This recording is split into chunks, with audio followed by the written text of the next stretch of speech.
شروع اللہ کا نام لے کر جو بڑا مہربان نہایت رحم والا ہے۔ السلام علیکم ورحمۃ اللہ وبرکاتہ۔ ان کی مثال اس شخص کی سی ہے کہ جس نے شب تاریک میں آگ جلائی۔ جب آگ نے اس کے ارد گرد کی چیزیں روشن کیں تو خدا نے ان کی روشنی زائل کر دی اور ان کو اندھیروں میں چھوڑ دیا کہ کچھ نہیں دیکھتے۔ سبحان اللہ۔ پیارے مسلمانوں، اس آیت میں اللہ تعالیٰ کافروں کے بارے میں بتا رہے ہیں، یا جن کے دل پر اللہ تعالیٰ نے پردہ ڈال دیا ہے کہ ان کو کچھ چیز نظر نہیں آتی اور وہ بالکل اندھے گونگے بہرے ہیں، اور قیامت تک جب تک اللہ کا حکم نہیں ہوگا وہ کچھ بھی نہیں دیکھ سکیں گے، نہ سمجھ سکیں گے۔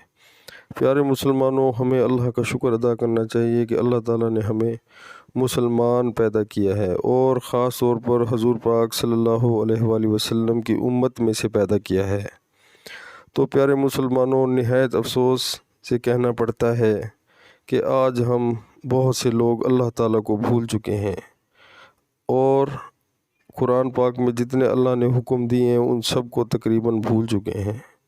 اللہ تعالیٰ ہمیں دن میں 5 دفعہ اپنی طرف بلاتا ہے گھر میں، لیکن انتہائی افسوس کے ساتھ ہم جو ہے وہ اللہ کے گھر حاضری نہیں دیتے اور دنیاوی اور شیطانی کاموں میں لگے رہتے ہیں۔ پیارے مسلمانوں، شیطان کو تو اللہ تعالیٰ نے مہلت دے رکھی ہے کہ اس نے قیامت تک جو ہے انسانوں کو ورغلانا ہے، لیکن ہمیں تو غور کرنا چاہیے، کیونکہ شیطان تو فل کوشش کرتا ہے کہ انسان کو اپنے رستے پر لے کر جائے۔ ہمیں خود سوچنا چاہیے، ہم نے اللہ کے رستے پر چلنا چاہیے، اور جیسے ہی اذان ہو تو دنیا کے سارے کام چھوڑ کر اللہ کے آگے جھکنا چاہیے۔ پیارے مسلمانوں، اسی میں ہماری صلاح ہے اور اسی میں ہماری فلاح ہے، اور دنیا کی زندگی جو ہے وہ عارضی ہے اور آخرت کی زندگی ہمیشہ رہنے والی ہے۔ اب ہم نے خود ہی فیصلہ کرنا ہے کہ ہمیں کون سی زندگی زیادہ عزیز ہے۔